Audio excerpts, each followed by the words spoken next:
Hello, everybody, and welcome to the entertainment headquarters, and welcome to Into the Darkness, my segment on the channel dedicated to all things horror. And tonight, we're here to talk about a quite different franchise than what we normally do. This is a mixture of sci-fi, a mixture, of course, horror, and of course, comedy. And the franchise we have to look at is none other than Critters.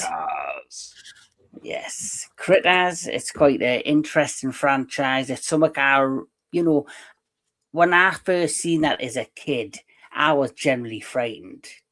Just because I remember it starts off quite serious, where you're introduced to the spaceships crashing. And then, of course, after the spaceships crash, you then have the introduction to the aliens, like the bounty hunters, and then you're introduced slowly to the critters themselves. So Kill the crates, that's right. So before we get cracking, let's introduce me guest. It is Mr. DJ Anubis of the Metal Tavern Radio. What's up? And Mr. Tony of the Dead is with us, but it looks like he's having some sort of technical difficulty right now. He's frozen too. Updates. Yeah, right. We're getting hammered.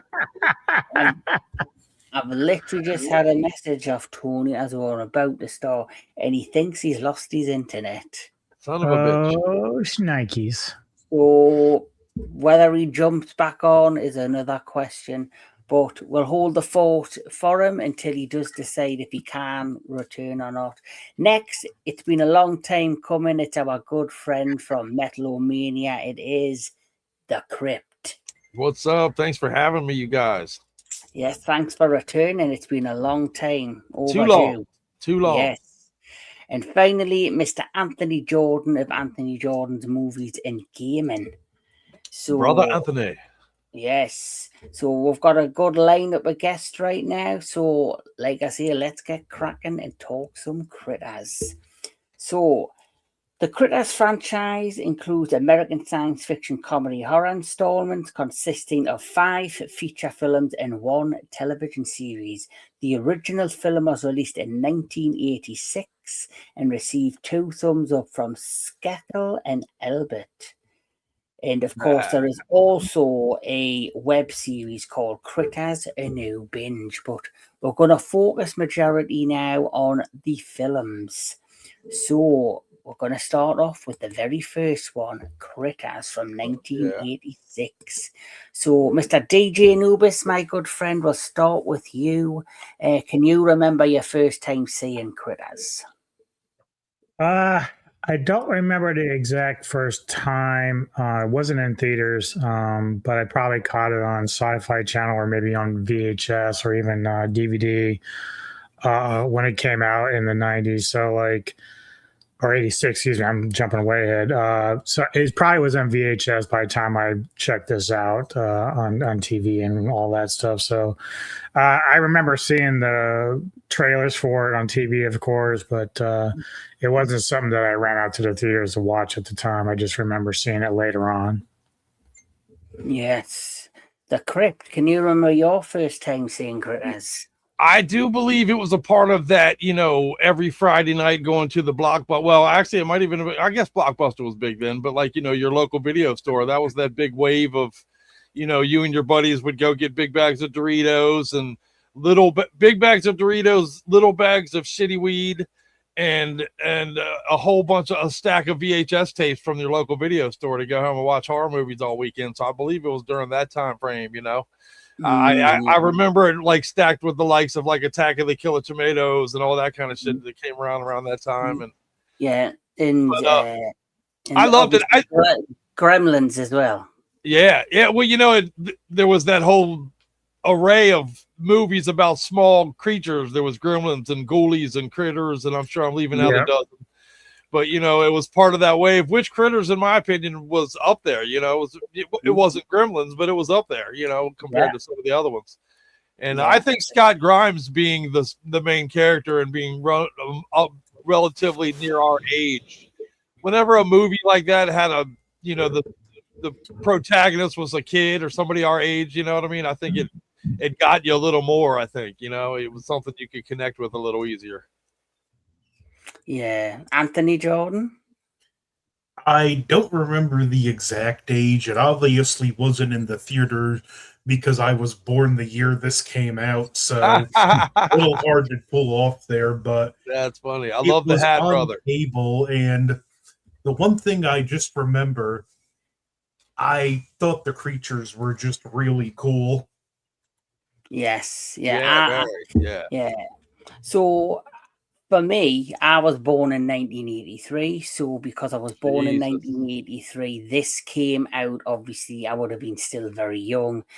But I do remember it was quite a popular film in the UK. So when I was at a certain age, they were still rerunning them on the television. And I remember seeing the first movie. And like I was saying before, I generally in the beginning was quite scared. Obviously, being a younger person at the time, I didn't see the comedy elements. All I seen was these fluffy, scary little creatures. And obviously the bounty hunters, the fact that they basically look at a human being and then manipulate the faces to look like the person that they're, ready to kind of portray. Right. And so some of the effects especially back in the day, I thought were really well done, especially for the bounty hunter scene. And I always remember, for me, it was more like a dark version of Star Wars right at the beginning, because you had them flying in outer space, and then the critters escape and they hijack a spaceship and head to Earth. And then obviously the galactic government decide to send these 2 bounty hunters after them. And obviously the critters or the Krites spaceship heads for Earth. The Krites! For this, as always, a small town in Kansas. It's always like the backwoods area to Cape towns that these aliens seem to crash on or land or head towards. But then there's that particular scene where you see the two bounty hunters with no faces. And, you know, they've got no faces at all. And then you see that blue alien, like on this hovering, like on a little, and he's like, they're like, I guess, instructing them what to do. And I just thought the effects even on that particular alien, who's like their leader or like a part of this galactic government, telling them, go to Earth, you must stop the crates. I thought that was brilliant. And like, they're the two aliens that I'm talking about. They're the bounty hunters. Right. And their boss that looked like a big ball sack. Yeah, the big ball sack alien. Ball sack the leader. But it was like, but at the time, the effects I thought were brilliant. And even when I watched it a couple of days ago, I still thought the effects, especially on that particular alien, held up. Practical effects will always be king. Yeah. And it helps that they shot those effects in low light. Yes. Yes. And I think, that's like, I think why, like, if you look at the first Jurassic Park, some of the effects that are practical hold up because obviously it's in a damp rainforest environment in the middle of the night. So the raptors, or when the Dilophosaurus attacks and the fins split up and it jumps at them in the back of the car, it still looks real, still feels, you know, authentic because it's the setting and the light up. Fuck yeah. Yeah, but the first film, basically, the critters crash land in, is it Gover's Bend, I think it's called. That is the name of the town that they crash on. But then there's a family that are quite happy. A young Scott Grimes back there as a little kid who has reignited a career actually under Seth MacFarlane. He's in all kinds of Seth MacFarlane projects these days. Yeah, and he's in. Is it the Orville he's in? He's in the Orville, and he's the dad in Ted. Yeah, he's in Ted. Yeah, he's great in both roles, in my opinion, man. Yeah. So obviously, you've got the son there who he's a bit mischievous. He's like Dennis the Menace type kid. There you go. That's Ted's dad. Yeah. There's Ted's dad. He has Mr. Tony the Dead.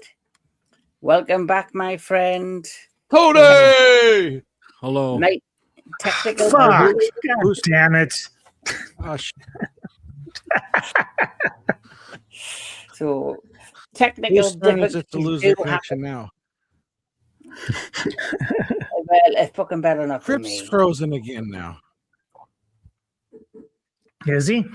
This video is brought to you by technical difficulties. Right. It's fucking the Krites. They really don't want us to talk about them.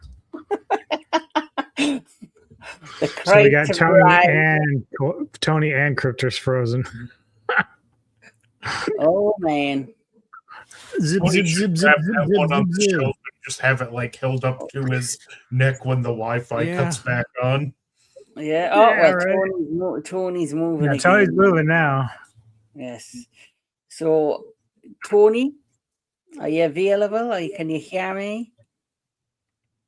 No, he's frozen again. It's like the evil smile. And then there were three. Yes. So this film, like you say, it starts off with the asteroid prison. The Krites break out. They head to Earth. They come to this small town, and it's like in a rural Kansas area. It's run by there's a farm there run by, like I showed you, the Brown family, and then of course you've got Brad, who is the son, who, you know, he's quite mischievous. His dad's a farmer. It's like a town where everybody knows everybody. Everyone knows everybody's business. And there's a guy called Charlie who's like the local drunk who keeps talking about aliens and like being, I'm assuming he's been abducted in his past, or he's got some sort of connection with the aliens, because obviously his teeth chatter when they're around him, or if he gets a sense that there's something there, the chatter, which I found was unique to the plot. And then, of course, eventually the critters, or the krites as we like to call them, land in a field, they escape, and then they start going around the fields, you know, eating up all of the animals on the farmland, and then they slowly make their way to the Browns' residence. And that's, once they get to the Browns' residence, that's when you get your first reveal of the krites. And the funky little looking critters there, aren't they? They look like a fun bunch. Yes. So, DJ Anubis, first impressions of the first particular film? Well, it'd been a long time until probably within the last 5 years where I watched it, probably about 5 years ago and again recently. But, I did kind of remember back in the day watching it for the first time that it seemed darker. And it does have some dark moments, but now you start to pick up on all the other things, like we said, like we were talking about before we got on the video, was how funny it is. It has like these creatures, they don't speak English, but they talk in their own language, and there's subtitles for what they're saying, and that's the part that makes it funny. So, but the other thing is you don't really realize is, much like the Gremlins, these creatures are very smart. Like they're smart enough to learn. They're smart enough to drive ships. They can do a lot of different things. So they can communicate and all this other stuff. And they're sarcastic, so that's a lot of fun. It has a good cast. Obviously Dee Wallace, horror icon. We talked about Grimes a little bit. Lynn Shay's in here. She's also another horror icon from Nightmare on Elm Street, as well as the Conjuring stuff. Yes. Billy Zane makes an appearance in here, So we've got a little bit of horror. What do you call it? Idolization.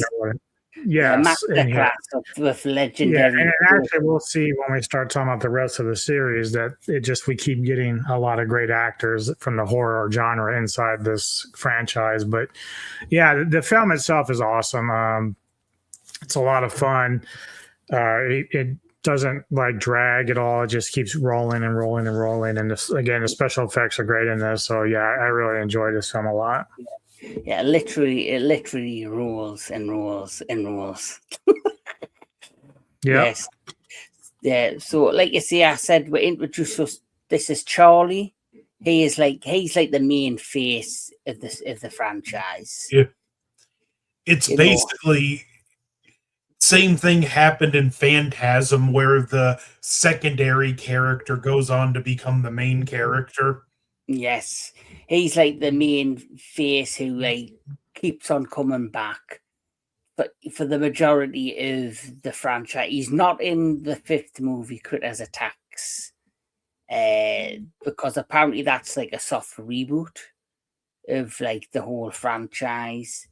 But I personally think the first one for me is the best of the films. Yeah. Because it's unique and different. It's about these little creatures, like you see, that just chew everything up and cause chaos wherever they go. And they're also hilarious. They're hilarious. And as he says, it keeps rolling on and rolling on. I think it was really the humor that saved this from an R rating. Yes. Because it always surprises me when I look and I'm like, oh, that was PG-13. Mm-hmm. Yeah, so like you said, you've got this one family stuck on this farm trying to fight for their lives, but then as they're trying to fight for their lives, you get the two bounty hunters. I think is it Ugg? Ugg's the main bounty hunter. Yeah, Ugg is one, and also again we should mention that these guys, these bounty hunters, because they have these plain faces, when they look at something, they can shift into the person they're seeing, so they can clone themselves to look like somebody else. And that's kind of like the running joke in the second film with Lee, is where he just can't control it. But in this one, Terrence Mann, who plays ends up becoming Johnny Steele, who's this lead singer of a hair rock band during that time. So, so there is Og and Lee, but obviously this is Lee from the second movie, looking fabulous. But Og is the male, and that is Lee on the left, and the right is Og. So they basically are the main bounty hunters, and they as the critters are running riot around the farmhouse, the two bounty hunters are running riot around the town and smashing shit up because one, they can't drive a car to save their lives. I found it hilarious how they were driving the car backwards throughout the town and crashing into everything, and they make the way to the bowling alley and all hell breaks loose, and then eventually they do make it to the actual farmhouse to try and save the day with the Brown family. And obviously what ends up happening there is Charlie, who has always insisted that there were aliens, he ends up kind of teaming up with the bounty hunters and Brad, the young kid, to save the family. And it ends basically where there's a giant critter, and the giant critter takes Brad's sister and takes her to the ship that they hijacked. And then Charlie and Brad end up having to go onto the field to save the sister, and they basically take the actual sister out of the spaceship, and there's like an inflammable that he's hiding in the car in the back of the thing, and end up blowing up the spaceship. And just when you think all said and done, and it's a funny kind of movie with great humor, great effects, some decent horror in there. It ends with the opening that there could potentially be a sequel, because the critters that attacked the farm ended up leaving some eggs behind, some crate eggs. Anthony Jordan, your overall thought of the first particular film? Well, I agree. It's the best one. It does have the best blend of the horror and comedy. All the characters in it are great. The great practical effects. Although I will say, I was a little let down that they didn't do much with the giant one. Yeah, I would have just liked to have seen more with that practical suit on the screen. And I find it hilarious that the bounty hunters sent in to get the crates wound up causing more chaos and doing more damage. That's what I found hilarious, is that the bounty hunters are there to take care of these killer little creatures that are basically running riot and are going to basically eventually just chew up the world. But they're going around not giving a damn, crashing into anything, blowing shit up. I thought it was hilarious. Yeah, or just great, just 80s horror comedy, and it's one that's just a lot of fun to revisit. Definitely. So, next on the list is Critters 2, the main course. This time they want more than a taste. It's everything. It's everyone's turn for seconds. And this film, I thought, still had a good plot, and I liked how it easily flowed from the first film into the second one.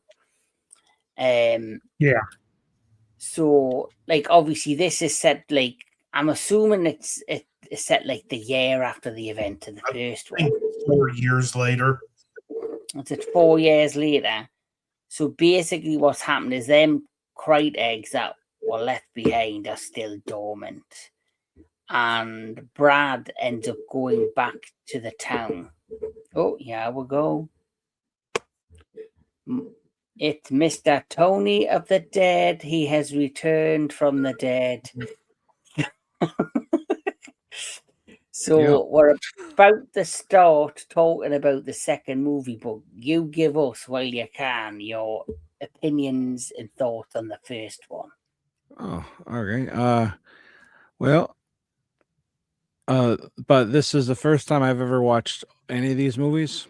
But I always thought the first one was gonna be like more horror driven, like scarier, and then it got goofier as it went on, which it did, but I didn't realize it was started off goofy like a little bit. But Yeah, I thought it was fun. I had fun watching it, but like I don't know, it's compared to the other ones, it's not as good in my opinion, but I still liked it. I don't want to keep round because he's been talking about it, but we can get to the second one. But yeah, it So you was good. wait, you didn't like the first one compared to the other ones? I think it's I don't know. I have to think about it at the end, but I like the second one more than the first one. Oh, okay. Yeah. The second is a lot of people's favorite. Is it? Probably for obvious reasons. Yes. I wonder what three. I can think of two reasons. I honestly wasn't even thinking that. Believe it or not. But anyway, as I was about to explain, the second movie takes place, as Anthony said, it takes place 4 years after the first one.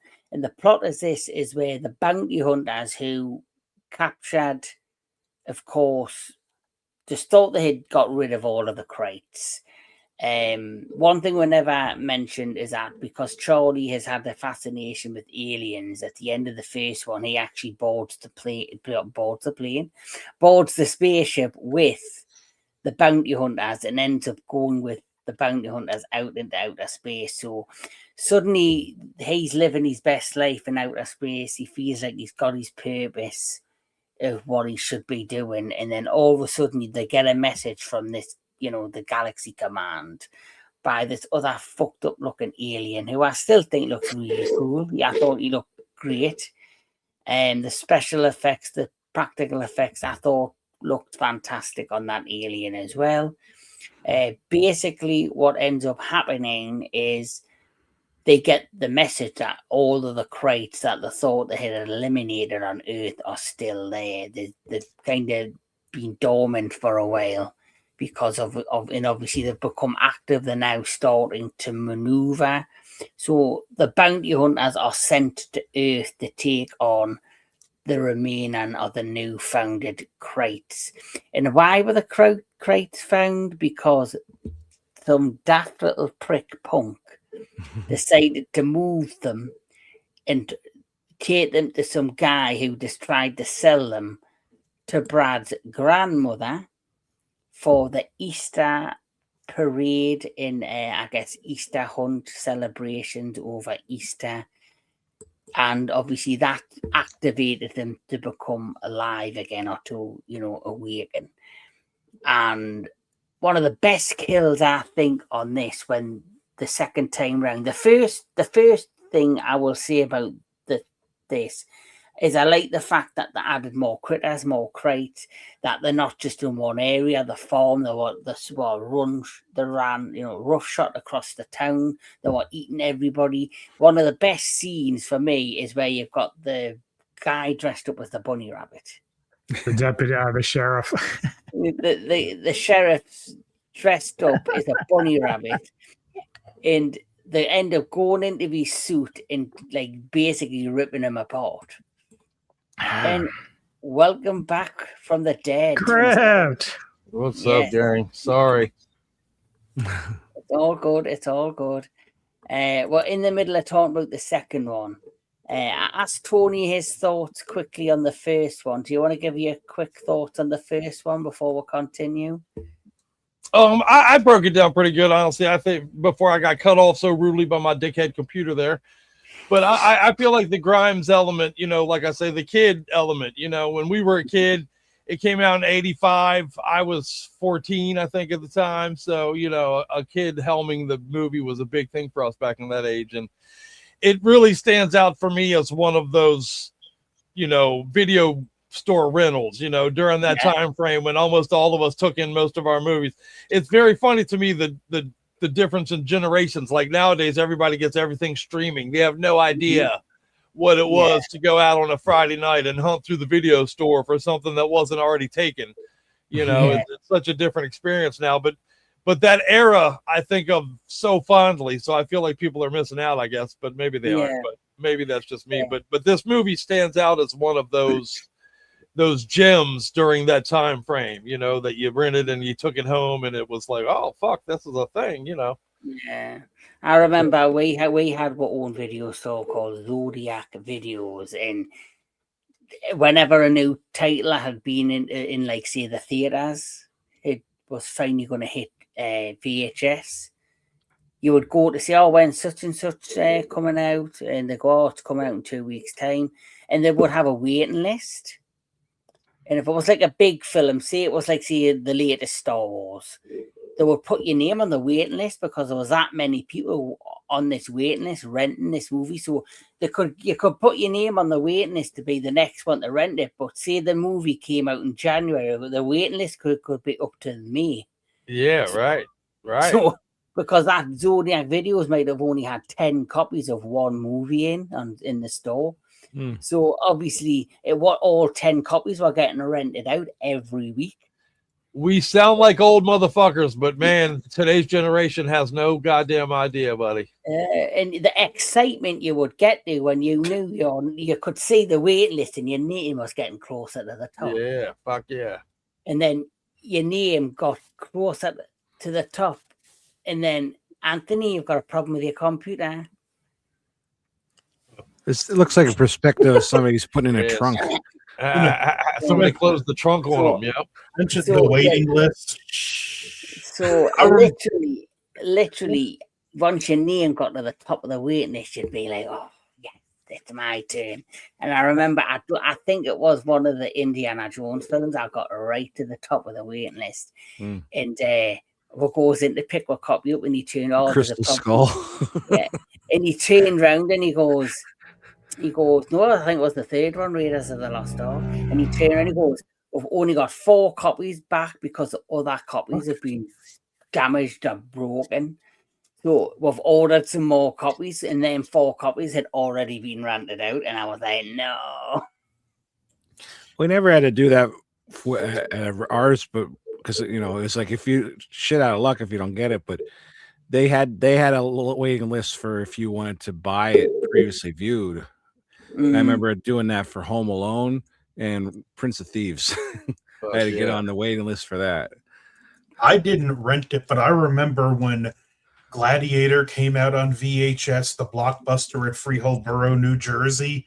They actually had like a sign taped up, and it was, if you're wanting on the waiting list for Gladiator, the basic to something to the effect of the waiting list is so long we're not adding any more names to it. Wow. That's crazy. Wow. They were not entertained. Yeah. And nowadays you can stream every fucking thing, man. You know? Yeah. It's like a goddamn R. Kelly world out there now, man. You're just streaming every fucking where, you know? Oh, man. So, DJ Anubis, your general thoughts on Critters 2? I do like this film. Obviously, it's sad about Roxanne Kernahan, who played Lee, because she ended up dying from a car accident in '93. So that's unfortunate for her. But this also, this was written by David Choi, who did Warlock, writing for that as well as directing the Riddick films. So I really enjoyed the writing for this. It's a strong sequel to the Circle of Death that we have over there. But yeah, I really enjoyed it. It's a lot of fun. It keeps up with the second film pretty well.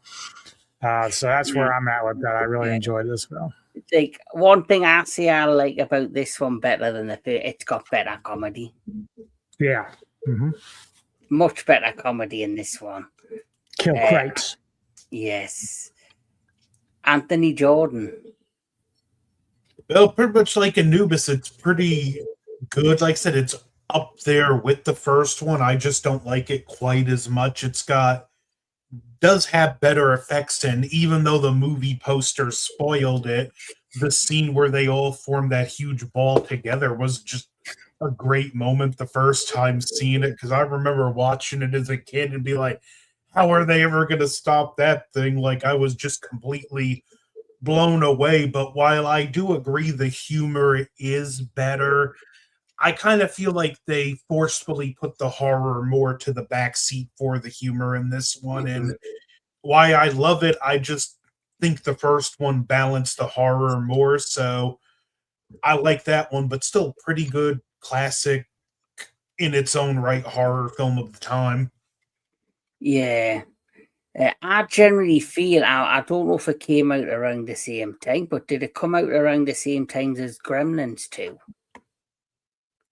Because I noticed with Gremlins, that had more dark humor and was more like a Christmas horror film than when they did the second movie.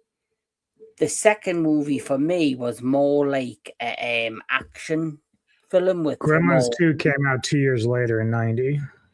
yeah. And since we're mentioning it, even though the first one came out after Gremlins, the claim is that the script was written prior to Gremlins.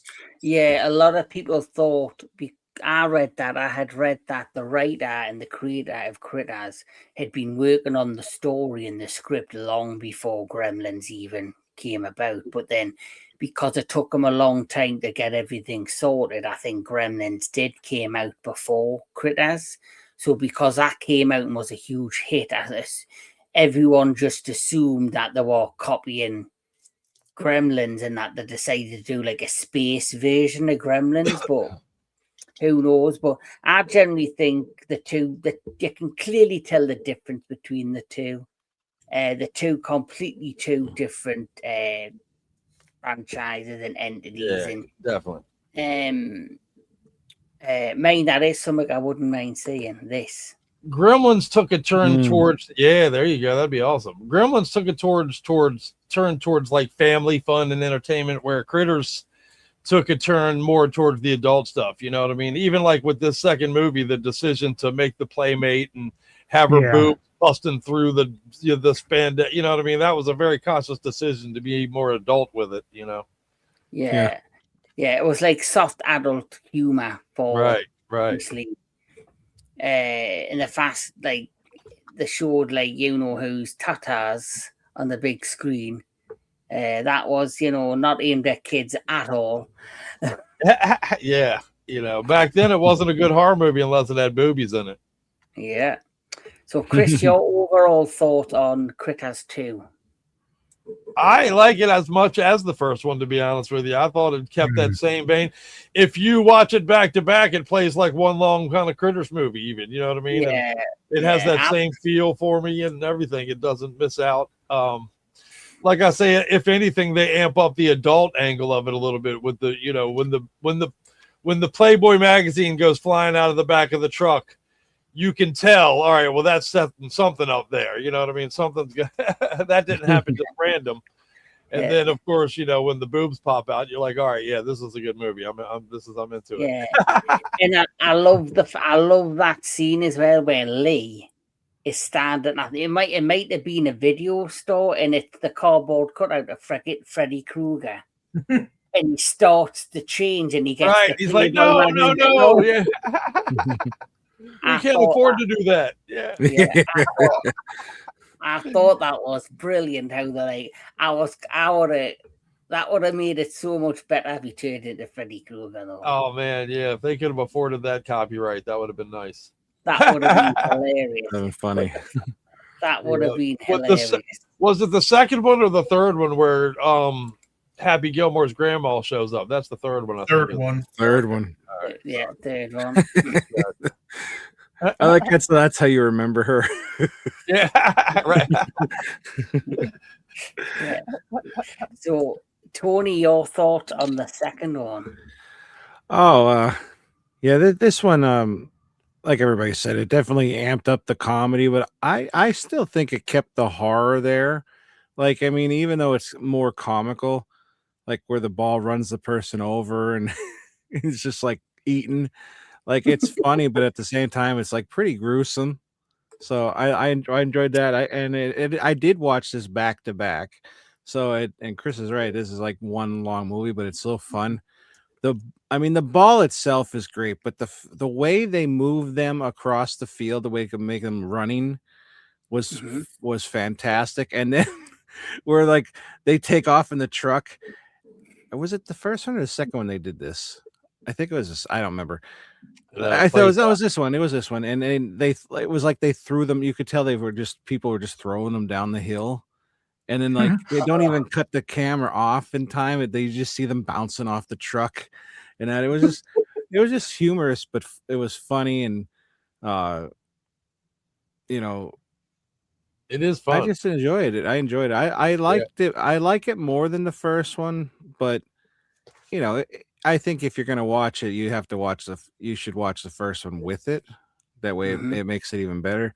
Yeah.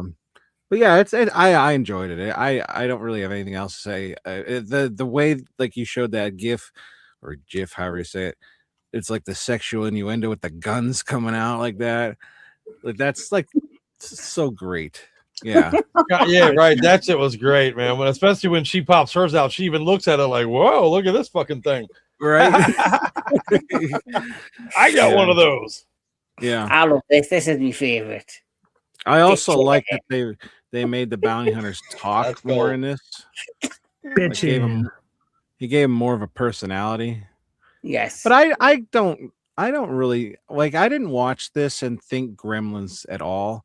Maybe in the second one where they're eating like the salad at the salad bar, but like I didn't even think that until you said it. You know what I mean? Like they're not the same. Yeah. But yeah, well, they're not, but because they are kind of like these little creatures. Like unless you've never seen Gremlins, like to me, when I first saw Critters, like I looked at it as like, oh, okay, they're playing off of Gremlins. That's exactly what they're doing. Even though Crypt was right that the story was written long before Gremlins. Gremlins kind of set that tone for, as we said, Ghoulies came out and then all these small creatures attacking, even Puppet Master. They just started playing off of this stuff with these little creatures running around. So Critters, to me, and the way that they reproduce is almost similar in the sense that they can just start doing it. And that's how Gremlins are. If you put Gremlins in water, boom, boom, boom, they start popping out. These ones, they can reproduce on their own. So it's like, it's almost an infestation of sorts. You're an infestation of sorts. It's like, well, isn't it like in Gremlins, you don't feed them after midnight, and if you do, they reproduce. Where in this, it's simple as they'll eat and eat and eat, and then they'll just reproduce out of them. Yeah, I think Gremlins are, if you feed them after midnight, they turn into the more darker version, whereas the waters, they start bubbling up and they pop out. Yeah, that's how they multiply. Yeah. Works either way, too, good or bad. Yeah. Mm-hmm. So this one ends basically where Charlie, you believe, has sacrificed himself because, like you see, you've got the giant critter ball, and he basically drives the ship into the giant critter ball, and you think Charlie's dead, but he survives. And unlike the first film where he ended up going back with the aliens up into space, he remains on Earth. And this leads us to Critters 3. You are what they eat. You are what they eat. So this one is a lot more low budget compared to the first and second one. I don't know if that's because the second one wasn't received as well. So because it wasn't received as well, it didn't get the same attention of budget. But despite it being low budget, and it does take a long time for the plot to kick off, I did enjoy it for what it was. I still think this is an enjoyable film. I don't think any of the four are not enjoyable, at least on some level. Yeah. From what I understand, even though the fourth one was shot on less of a budget than this, they were basically given one budget for the two films, and they were shot back to back. Yeah. So this film basically is about a young family. The mother's passed away, the dad's struggling, with his grief and other issues. And the family's moving to this apartment building. And you're introduced to a young Leonardo DiCaprio. Yeah. who, young Leonardo DiCaprio. So this basically, the plot of this is this young family move into this apartment with all these different characters. You've got the nosy, like, kind of cougar woman who who has a crush on Charlie. You have the old couple. You have the lady who works for the telephone company, and basically the crates are discovered when they were driving towards the apartment building. They stop off at like this green area, and the kids are playing, and they awaken, I guess, the crates, and the crates jump into their car or hitch a ride, end up in the basement of this apartment building, and then, of course, they awaken and they kill this dude, and then suddenly chaos breaks out in this apartment building, and each character is basically has to like fend off against the different crates. You have, like you said, you've got these funny moments where they're eating at the salad bar. You do have you have the one who's basically scarred. He reminds me of Stripe, Stripe from the Yes. I think that was kind of like a deliberate, like, yeah. Okay, you think that was a nod. Yeah. Well, we're really gonna. Yeah, and then you have this guy who's just chewing shit up for fun. But this film, for me, as much as it doesn't have the budget, I enjoyed the fact that they took it to a new set, and I enjoyed that they took it into the city, into this apartment building, and that it went back to like just being normal everyday citizens battling these critters, where in the second one the bounty hunters played a much bigger role. And they feel like, they try to make you feel like connected and, emotional towards the bounty hunter, especially when Lee died in the second one. And you seen Oak kind of, grieving over him, and he's that much in shock and grief, he actually loses his disguise. And he kind of like pull himself together. Where this one, it's just bound to like the daughter of the dad who's grieving, and the old couple, the nosy neighbor, and Leonardo DiCaprio, basically fending themselves off against the critters in this environment, stuck in this apartment building. So, TJ Anubis, your opinion of the third one? Minute that I started watching, especially when they were out when they were in the motorhome and stuff at first, and they come across DiCaprio, Josh's character. I had to go check. I said that's got to be a Leonardo. So I went and checked to make sure, because I hadn't seen this one before. Sure enough, it was him. But it's fine. Like I said, these all are, like, except for the fifth one, which I didn't bother watching, but these were all enjoyable. This obviously not near the quality that we got from the first two, but still very much enjoyable. I didn't really have a problem with this. I guess in some ways I kind of just lost interest a little bit with it, because the story did drag a little bit for me, but overall not horrible. As Anthony pointed out, doing with Stripe, is definitely a nod to the Gremlins thing. They were trying to give it a little bit more flair and characters to your critters, like they did in Gremlins. So didn't mind that too much, really, to be honest. So yeah, it was fine for what it was. Tony. Well, I like that it was a different setting. But right away, man, that guy that was hired to cause all the disturbances in the house. If that fucker would have lasted the entire movie, I don't think I would have been able to watch the fourth one. Like, I would have been burnt out. It would be like Dracula all over again. That guy would have ruined it for me. He was so annoying. And I couldn't stand him. I was like, please kill him. And then they did. I was like, okay, good. But yeah, I like that it's apartment building. I like the whole idea behind it. And the idea that they got there which kind of doesn't make sense. How did they get the eggs underneath the truck? I think it's implied the one freshly laid the eggs. Okay, I must have missed that part because I thought, how Because the you heck have, did they get them under there? because you hear this noise, obviously when they're parked up and the kids are playing in that forest area and they hide the frisbee, you do hear like a noise, like there's a critter running about in the green, like the greenish area in the tree, and then next thing you know, they get to the apartment building and there's eggs. So I'm assuming I must have missed that part. I remember I saw the frisbee and all that, but I don't remember. like, I totally forgot about the eggs. Yeah, so you don't actually hear. You don't actually see a critter like in the forest. You just hear noises, and it's implied that there's something there, and that's why Charlie's there. Because obviously Charlie turns up.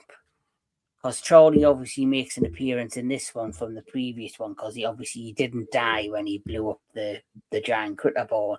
It was implied he died, but he had like a parachute and escaped just in time. Yeah, and so he's where when the families are playing in this like this green park like area and they're playing frisbee and all that, Charlie just turns up and he's looking around like the tree areas in the green in the forestry part. He's looking for something, so he's clearly hunting crates, and this is where he gives the younger brother this white crystal and says, if this glows green, there's a critter or a crate next to you. And that's when the frisbee got hide when Charlie walks away, and then obviously you hear like this noise and it sounds like a critter like talking in the bush like that, and the next thing you know, they get to this apartment building and the eggs are in the truck, so I'm assuming that critter had went in the truck at some point. So but obviously you don't actually see the critter on screen, you just hear it or hear it. I was gonna say, because I didn't miss that part, but I do like how they got it to this city. That was interesting. And then the little girl, like, she had the oh no, I'm see, I told you before, I was like, I'm gonna combine the kills and stuff, but I just like how she's like, oh, it's better than chocolate, it's Cabo or something like that. That was in the second one, but or no, was it this one? I can't remember now. I think it's the second one with the Easter eggs and stuff. Right. Yeah.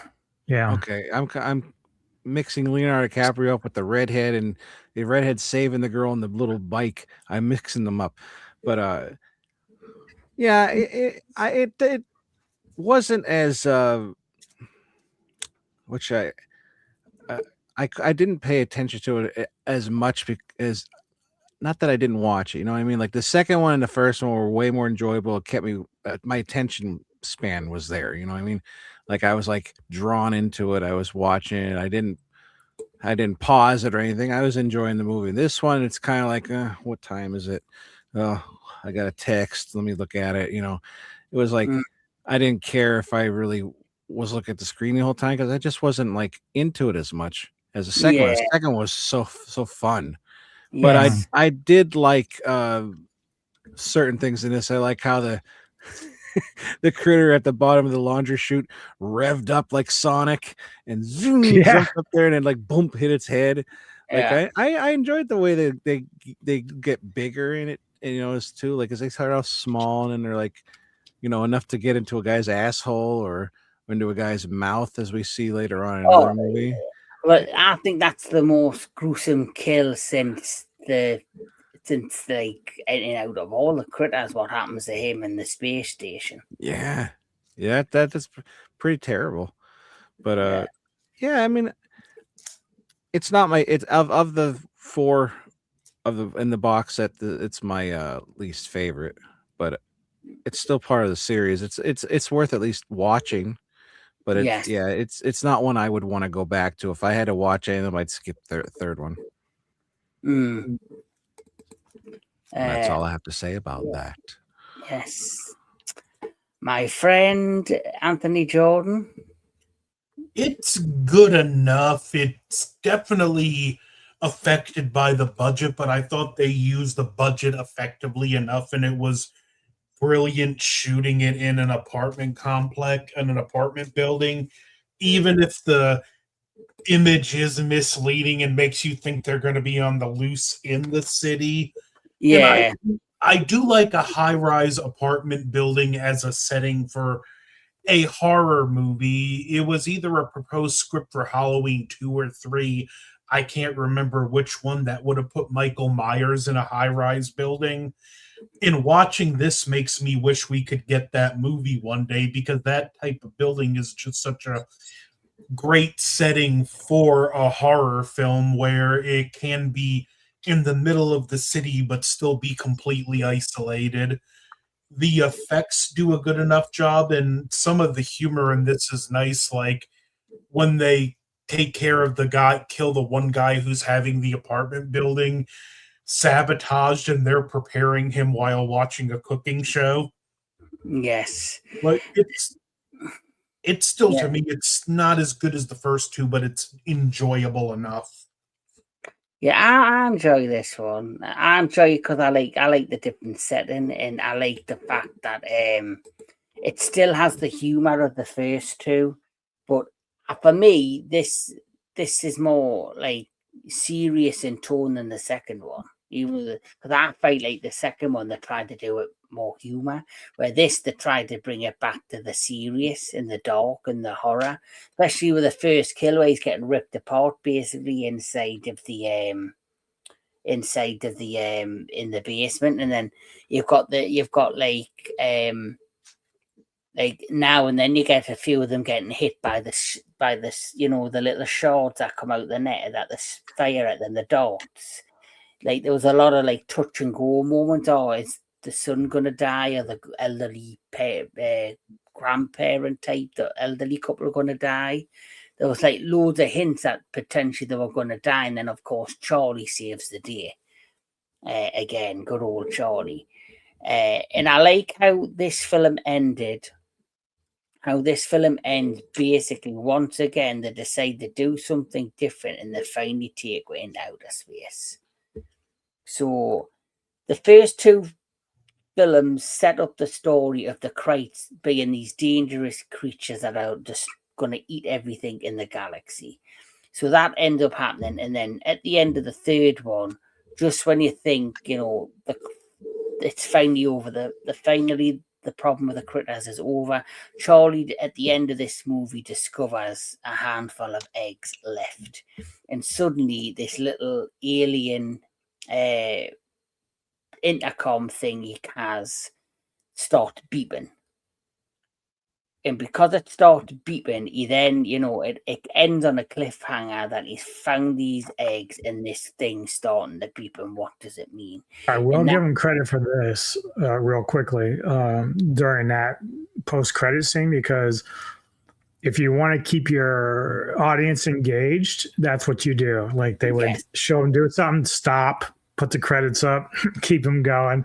So I thought that was kind of ingenious, because like most people would be like, all right, we're done, we're getting out of here, we're done with this. But they let that go and they just stopped it, so they would make you stay and wait to see what happens.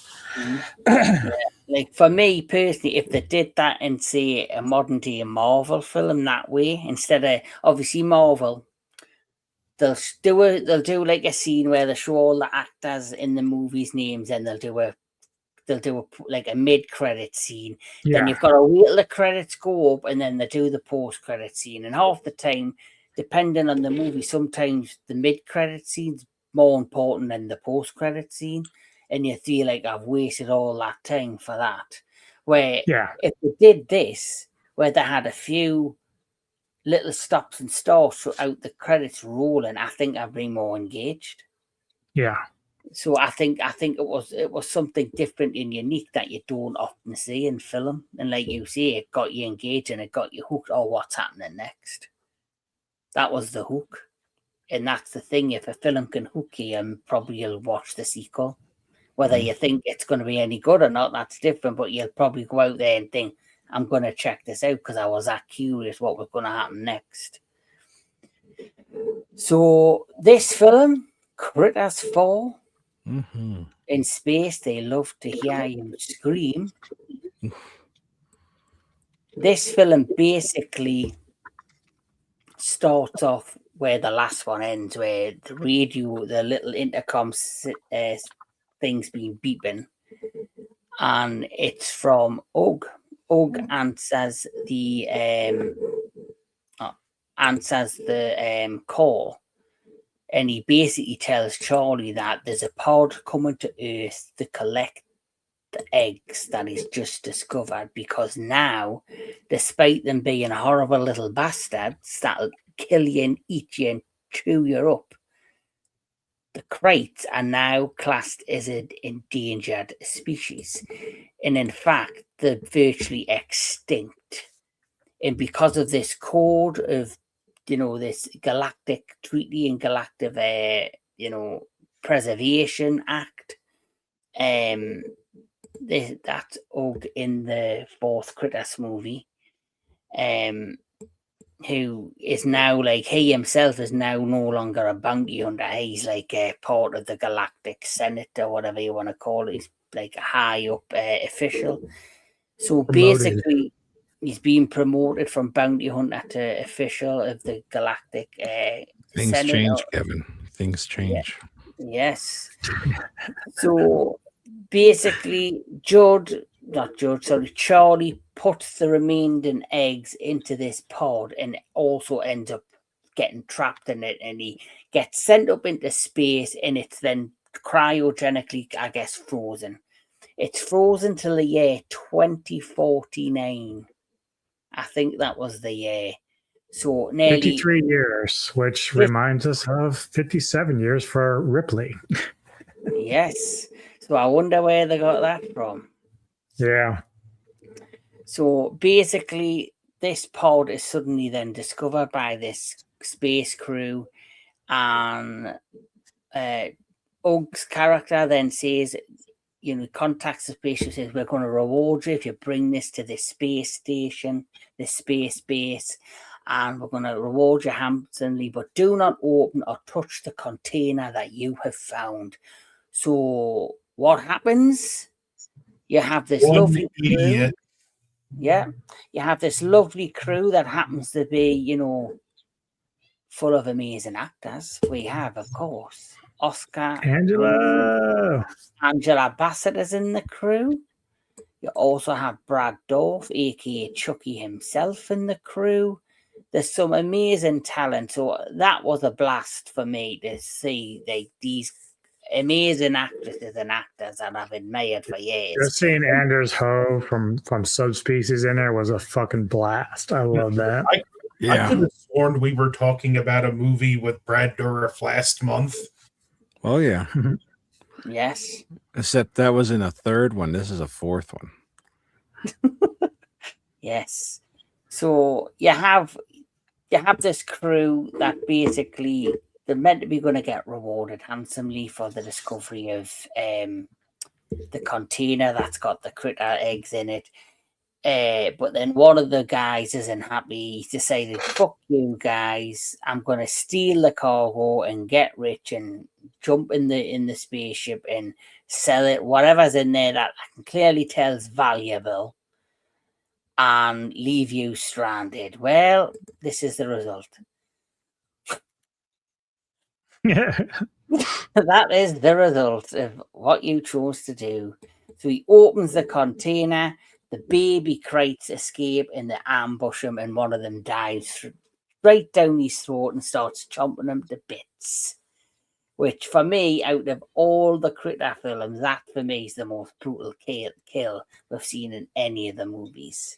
And probably about half the budget went into that one kill. Yeah. But once that's happened, Charlie's released, and he's basically trying to explain to the crew that, guess what? We've got a problem on our hands. There's these little fucking horrible kraits on board, and no one believes him. They think he's telling lies and all of that jazz. And basically, chaos breaks out on this space base. So we'll start this time with Mr. Anthony Jordan. Your overall thoughts on Critters 4?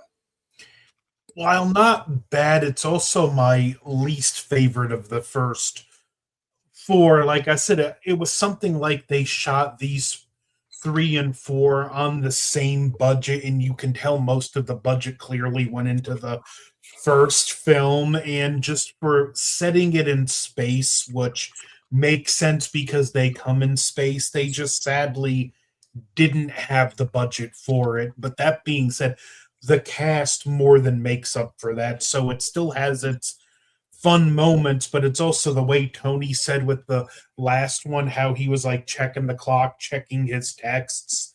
That's how I was with this one. And it's the one that, like, when I do revisit these, it's the one I revisit the least, but it still does have its moments. And since we're talking about getting a promotion, I hate the twist that he's now a villain in it.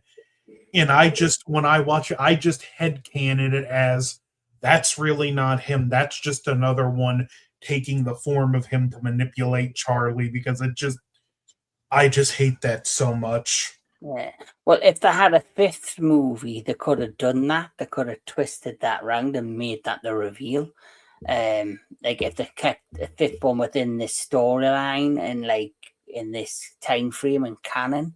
That's the one thing I didn't like about this.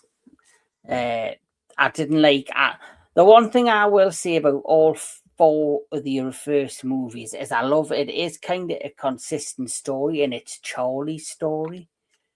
From him being the drunk in the bar in the first one, who everyone suspects is just talking crazy about aliens and being able to sense them when he's teeth chatter when he feels like there's a presence around him, to then becoming a bounty hunter himself, going into outer space, coming back to Earth, and then kind of floating around, making sure that the last remnants of the Krites is taken care of, and then having to go back to space to be like the protector of them and to make people believe that these things are still out there and a threat. For me, it's a fully consistent storyline with his character, and he's like the anchor that pulls all four films together. Yeah, it's a lot like Reggie from Phantasm. He has like this presence in each film, and this like interesting.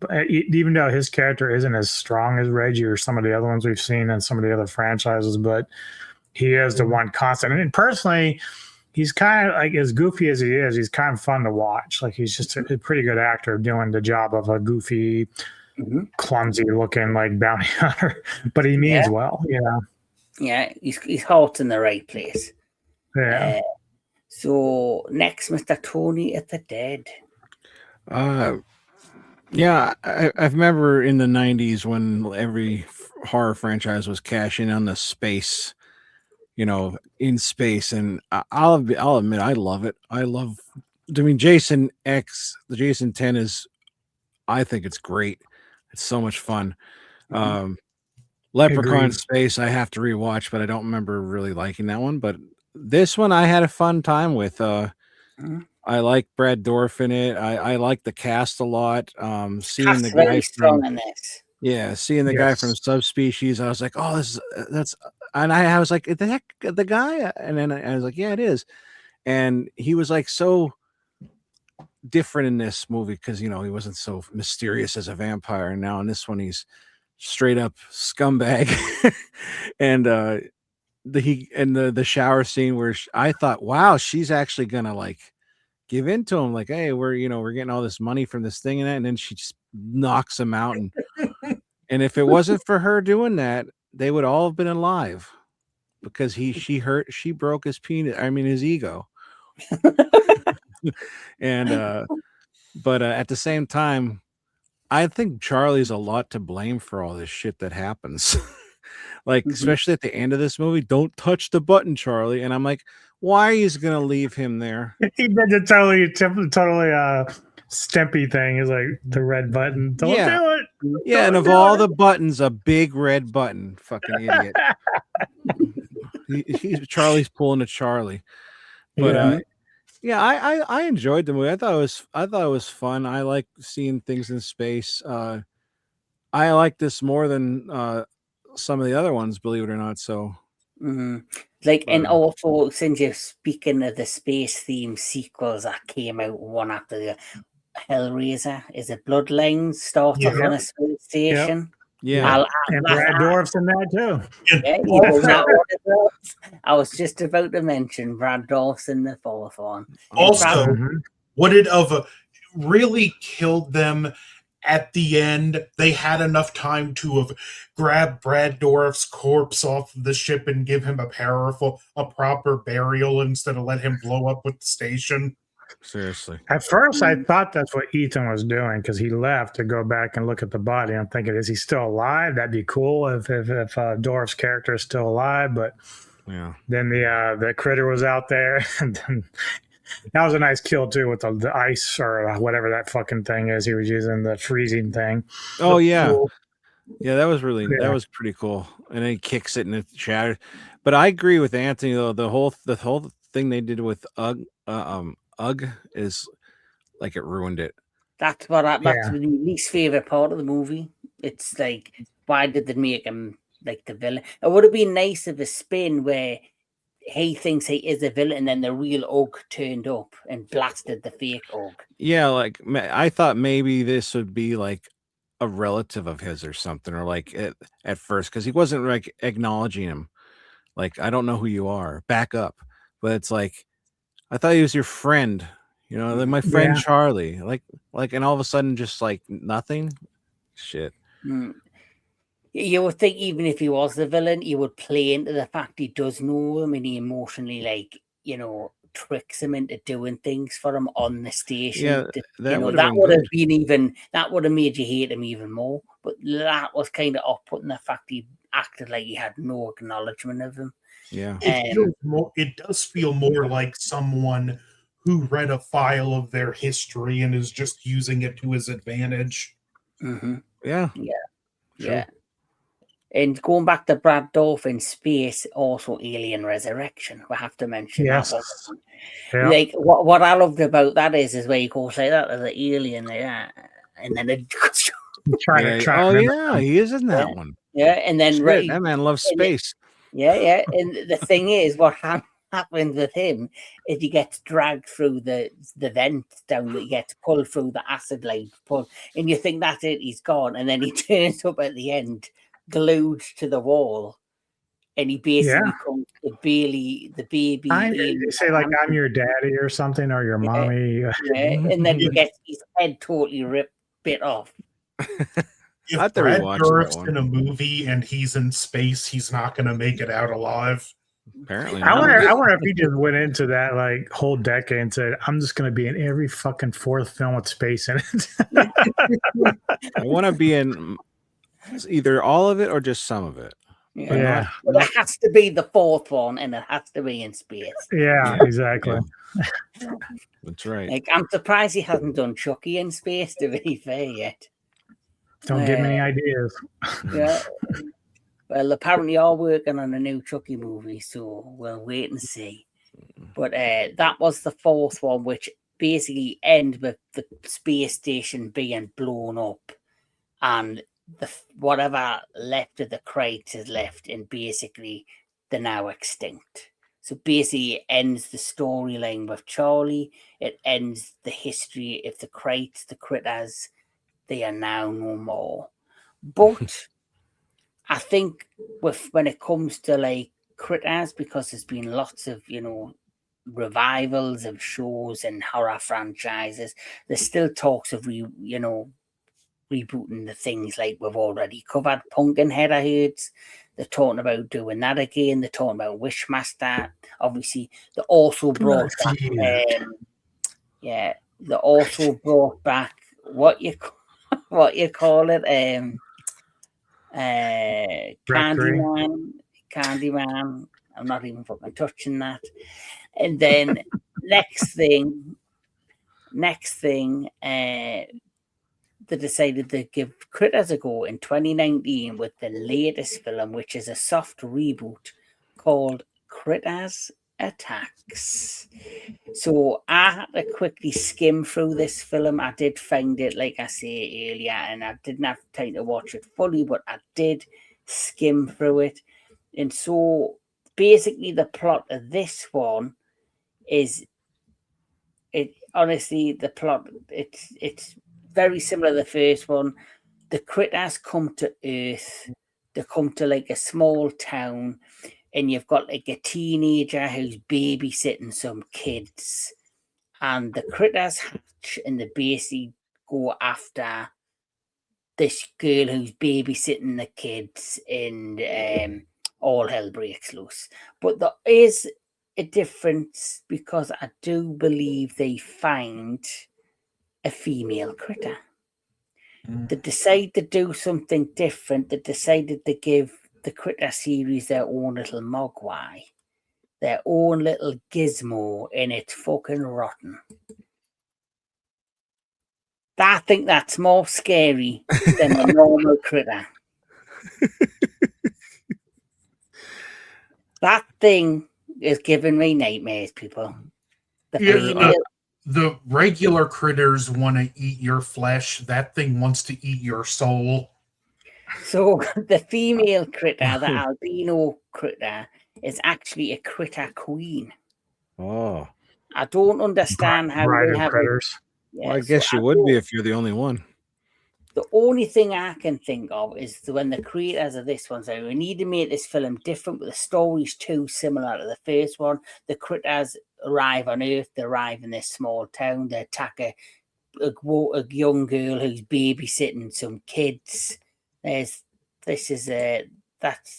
the young girl babysitting, and that's the sheriff. Or is that from the television show? I can't fucking remember. But I don't think so. So basically what ends up happening so she's the babysitter and they're the kids. And so basically she's babysitting these kids. And for some reason, at the same time as the critters land and they attack this babysitter and the kid, so miraculously this female critter just turns up. And I generally believe, I think the creators went, right, we need to make this different. We've never seen a good critter. We'll not just give them a good critter. We'll make it a female, and we'll make it a hybrid of Gizmo and the fucking female gremlin from the end of Gremlins 2. And that's basically what we got. And it's basically her trying to outsmart with the kids, the critters, to wipe them out. Even the critters aren't safe from a girl boss. So, did any of you guys watch the critters attacks? I started like 10 minutes in and saw the cast. I said, nope, not for me. I'll say one thing, like, I get why they got Dee Wallace back because she's the bigger name draw, but if they were going to bring any, and I hate using this term, legacy character back, I think the fans would have been more excited if it was Charlie. Mm-hmm. Yeah, I think Charlie or even Brad, the kid who's now an adult. I'd rather the kid. Yeah, I think Enough Charlie.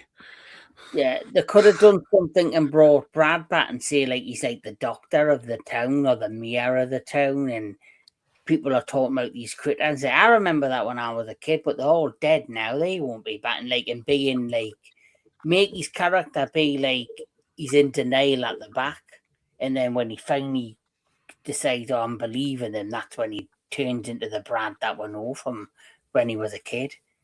But Dee Wallace, who was known as Aunt Dee in this movie, who was see, this is the thing. This is a reboot / sequel because Warner Brothers had owned the right, or was it New Line? I think it was New Line had the rights to the original Critter movies, and then owned the character names, the character rights. When the studio, whoever took over to make the new Critters film, they weren't allowed. That's why it was basically a reboot. They couldn't use any past information from the previous films. It all had to be fresh.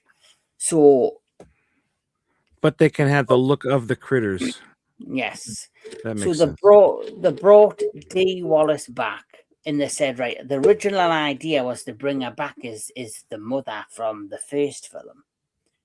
But because, and Dee Wallace mentioned this in an interview, that she basically pretty much confirmed there was a dispute with New Line. They couldn't use the same character's name from the first film, so they just called her Aunt Dee. But the question is, take that out of the equation. How did the mother from the first film become a fucking bounty hunter? They took the form of her. So I'm guessing in the fifth one they never addressed it, like how she became one. Nope. She just turns up. That's stupid. Like, why would you make this movie without having that connection? The plot said it needed to happen, so that's how it happened. So there's like obviously, because they couldn't refer to her as the same person, but they could have easily said, "Oh, I grew up in a town. My town was attacked by. I met these aliens and I joined them." Even just saying that, but then you'd be like, "Well, I can understand as well, because you're gonna turn around and you go, so what happened to her husband? What happened to Brad? What happened to her daughter? She was a nice little homemaker on a farm. How come she's now a badass bounty hunter?" They can't explain it all because they didn't have the rights to do it. So they just hired Dee Wallace. Probably would have been a nice little paycheck for her to have a familiar face from the previous film. But for me, despite him being overused, it would have made more sense to feature Charlie. But that's probably why they never featured Charlie. Because bringing him in as a bounty hunter and is the same character, or a character with the same actor with a different name, New Line could have went, "Well, we know what you're doing there. We'll just sue you." Yeah, but at the same time, like, they still did it and got away with it with her. Yeah, because because obviously in the first film, she's just the housewife, the homemaker. Where in this, they made her a bounty hunter. But Dee Wallace basically confirmed she is the woman from the first Critters film. There's just no backstory how she became a bounty hunter. Yeah, it was just really weird to do that. Mm-hmm. Yeah.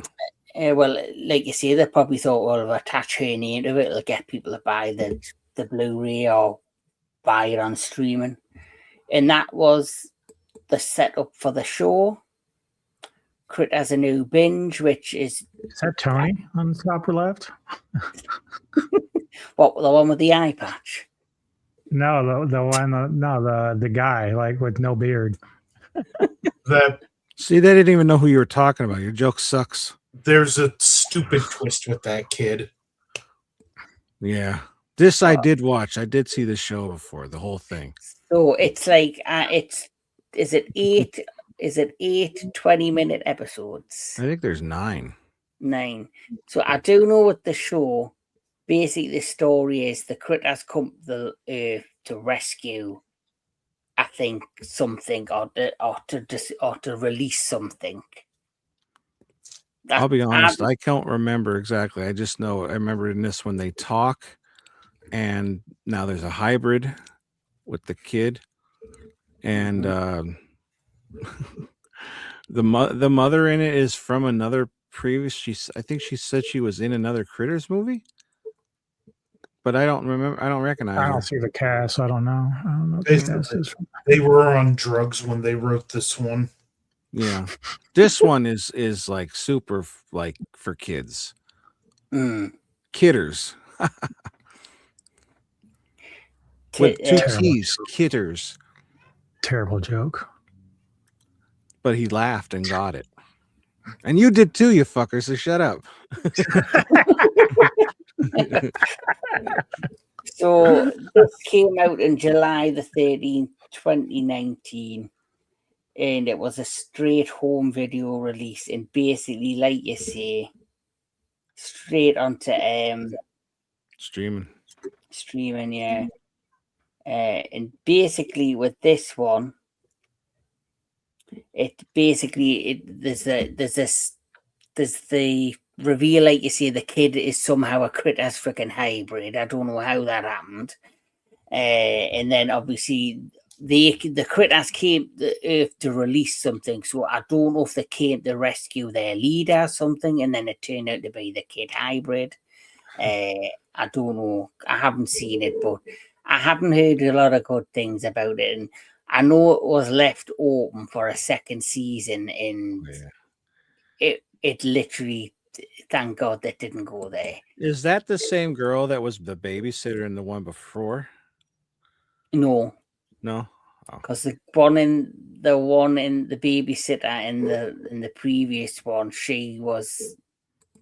that's her. She's an Asian lady, where she looks more Korean. She actually looks like the girl out of Monarch in Shogun. But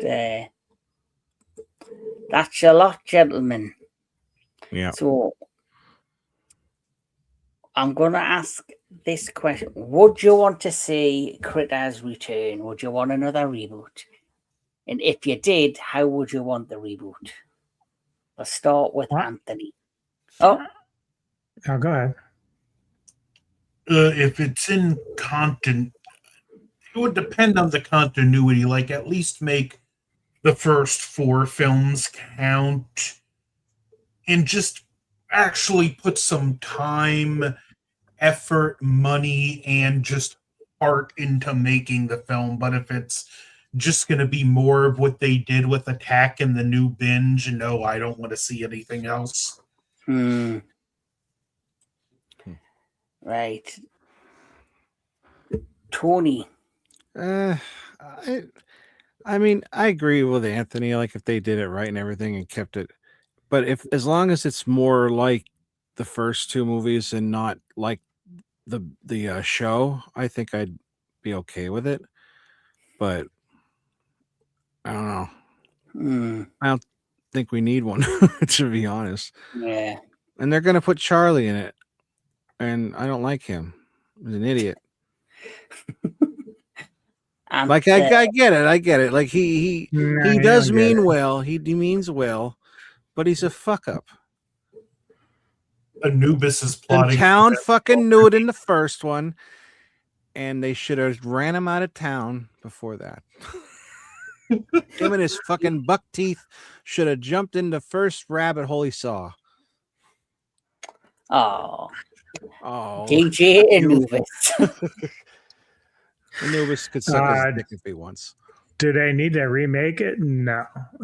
If they rebooted it, I'm with Anthony. I think they would have to stay within the lines of the first 4 films. And yes, Charlie would have to be in it. Unfortunately, he's like 76. So he's not going to be doing a lot of shit that he did in those first 4 films. So if he appears in it, it would have to be like a cameo, just showing up and doing whatever. But overall, he's just too old to be kind of like doing the stuff that he did before, even though he wasn't like, some great athlete or anything. But it would be cool to see him, though. I'd still like to see him because he is, like you said, he's like the icky, sticky glue to all the movies before 5.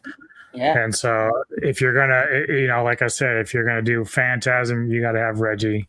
If you're going to do Chucky, you got to have Brad Dourif. Like, you just can't say, oh, yeah, we're going to wipe the floor with you because we don't like you as a character. We're not doing that. So if you're not going to at least give a cameo of the Opper, then just don't do it at all. Yeah. So one more question before we rate them and rank them. Would you want to see a Critters versus Gremlins film? Sure. Absolutely. You know what I was thinking would be cool? Critters versus the Killer Clowns, because the Chiodo brothers. Yeah. Is that how you say it, Chiodo or Kyoto? Or I think it's Kyoto. Kyoto. Yeah, but I think that would be cool. I would love to see a Critters versus Gremlins film. Yeah, that'd be awesome. That'd be awesome. And but the thing is, because they made the Gremlins more kid friendly, I would want the humor to be more towards adults. I would like the Gremlin to look at the Critter go, "You ugly little motherfucker," and the Critters go, "I'm going to kick your ass, big ears or something." I would want it to be hilariously gory but funny and have the dark humor. Hey, get out of here, fuzzball! We claimed this buffet first. Right. But it's like, if they were going to reboot Critters, I personally would want 2 ideas. I want to keep to the tone of the original films, dark humor and in comedy with better gore effects. Or I wouldn't want them to do the total opposite and just make it a proper gory dark horror where the critters are just menacing little fuckers who you're terrified by. Like what I remember them when I first seen it as a kid, but then obviously as I've got older, I realised that it's more like a dark comedy sci-fi flick. With our luck, they'll like reboot. They'll do like a Critters versus Gremlins, and then like they'll make Gizmo like the ops. Like he's a bad guy, like Ugg was. Mm-hmm. Like, and no one ever. Well, in no one ever look, we'll get the cute fucking female gremlin in the fucker. Cute female critter in the Gremlins versus Critters movie. Because you have the good. Maybe they'll be like good gremlins, like versus evil bad critters.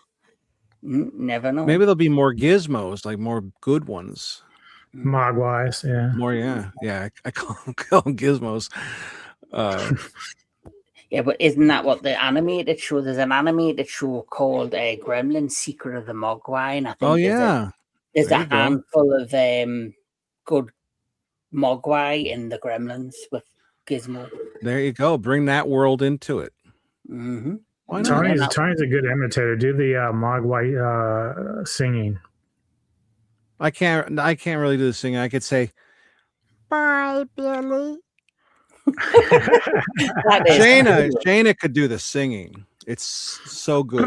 It's like you gotta roll the tongue. It's pretty crazy. Oh, nice. I can't do it. Yeah. Something like that. That's pretty cool. No, but it is time to rate us and give us your ranking. So we'll start with DJ Anubis. Well, I didn't watch Critters Attack, but I'm confident in my score of 0 out of 10. Number 5. this alone gives it a 0. That thing looks like at number 4, I have Critters 3, 4 out of 10. Mm-hmm. Number 3, I have Critters 4 at 6 out of 10. And number 2, I have the original Critters at 7.5 out of 10. And number 1, Critters 2 at 8 out of 10. Cool. So, Tony of the Dead. Well, and I didn't watch the Attack one, so like same score as Anubis. But after that would be the show, since I did watch the show, and so that's like honestly the show's like a 3. But like I was okay watching it, but I'm not ever gonna watch it again. Then after that one would probably be 3, and I probably would give that one probably 5 out of 10. And then the next one after that would be, oh my God, probably the first one. Mm-hmm. Believe it or not, I think that one's probably about an 8. No, I'll give it a 7.5. And then after that would be the fourth one. It's second. I like that one actually a lot. And that one's going to be like an 8. And then part 2 is going to be number 1, and that's going to be 8.5. Nice. Almost a 9. No, it's like a. So for me, never watched. Anthony, your rankings, your next. Get all that Anthony down there. Number 1 at 7.5. Number 2 at 7. 3 at 6, and 4 at 5. Right. In that order too. In that order as well. Yeah, I think it was in that order for him. So he me, likes the first one the best. So.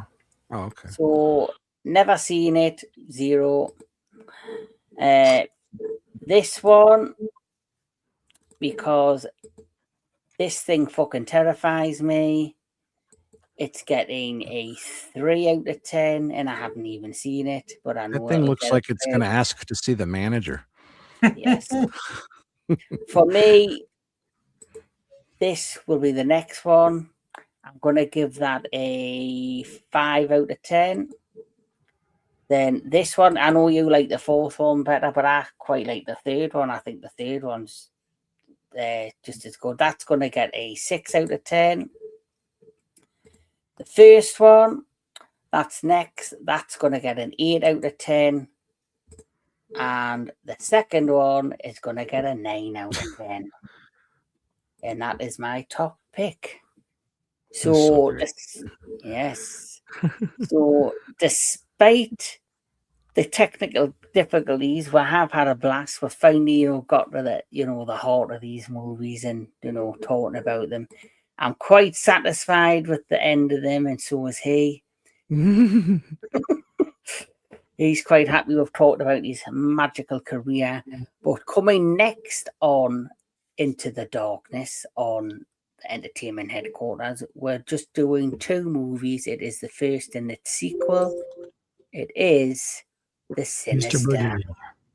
Yes, that is what's coming next on Into the Darkness. When is that one? That is next month. I'll send you the date. Okay. But Mr. DJ Anubis, what is coming up on the Metal Tavern Radio? So right now, after we get done here, I'll get set up. I'm going to do Diablo 4 gaming. Season 12 is kicked off today, so I'll be playing a little bit of that online for a little bit. Friday, I'm going to be getting together with Thrash Bondo Ponce for the next Vintage Cult Cinema to do The Devils 1972. And then later in the evening, I'll get together with this guy down here to do Ghouls of Midnight. I actually had to change my pick because of the link that I had for the Kraken wasn't the right one. So I'm doing Here for Blood, which came out a couple of years ago. So that's my pick. And then I forgot what Tony picked, but he'll tell you. Yeah, I forgot there's 2 Kraken films come out this year. There's a Russian-based one and a Norwegian one. Yeah, even the one that's been like the movie poster for the one that I want to see is actually the Russian one. All of them are like that. They fucked up. And that poster, I told him, gives me chills. Like it's such a good poster. Those kind of posters are like, I want to watch that movie. So it sucks we can't see it this time. Yeah, I've noticed as well. There's 2 people in the Kraken, the Norwegian Kraken movie that is in the Troll films. That's on Netflix.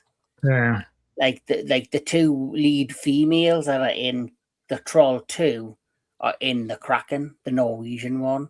Like the Russian one looks like just more like a B movie action film, where the Norwegian one looks really interesting.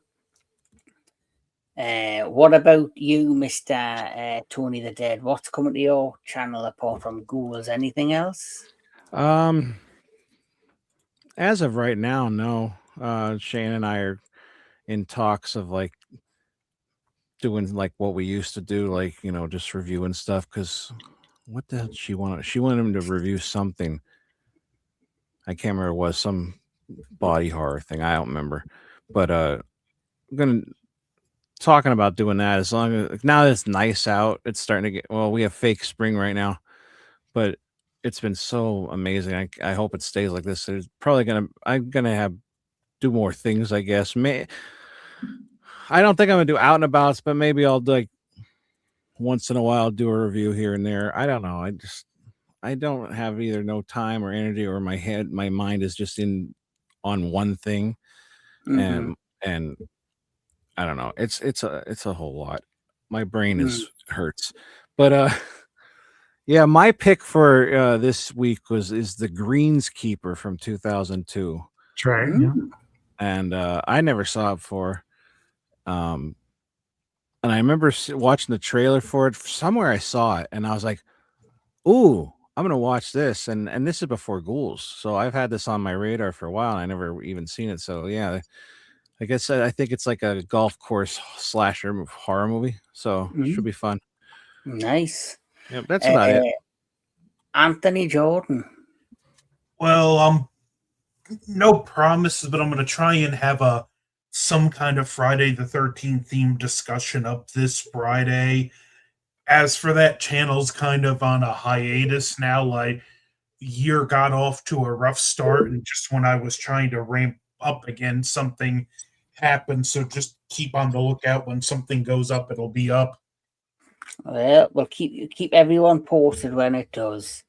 As for me, outside of Into the Darkness and the next discussion that we're doing, which is Sinister, on the 27th of this month, it's live on the channel. I'll be doing the Rocky special. That's right.